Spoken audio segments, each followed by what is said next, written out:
அருமையான கர்த்தருடைய என் சகோதரியின் மனவாளியே, நான் என் தோட்டத்தில் வந்தேன். தோட்டம்னா சபை, ராஜ்யம். என் வெள்ளைப்போளத்தையும் என் கந்தவர்க்கங்களையும் சேர்த்தேன்.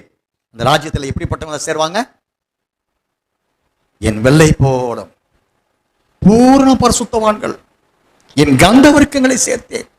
லீபனோனின் வாசனை கொப்பான ரட்சிப்பின் வாசனை வஸ்திரத்தை தரித்து ரட்சிப்பை அணிந்து கொண்டவர்கள். அவருடைய ஐக்கியம். என் தேன்கூட்டை என் தேனோடே புசித்தேன். தேன்கூடு என்பது தோட்டம், மணவாளியின் தோட்டம். அந்த மணவாளியின் தோட்டமாய தேன்கூட்டி, அந்த தேன்கூட்டில் பார்த்தீங்கன்னா அந்த தேனை இங்கே சேகரித்து வச்சிருக்கோம். தேன் அல்லாமல் அந்த தேனீர் புழுக்கன்னு உள்ளுக்கு இருக்குங்க. கூட்டை எடுக்கிறவங்க ரெண்டையும் சேர்த்து தான் எடுப்பாங்க. முதல்ல தேனை எடுக்க, அது பிரிஞ்சு வராது.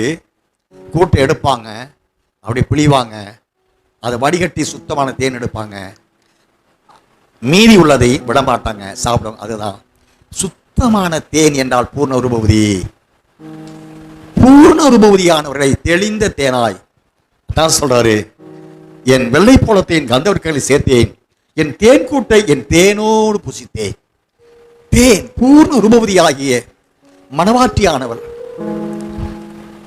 அந்த தேன் தங்கியிருந்த அந்த தேன்கூடு என்ற சபை இருக்கே,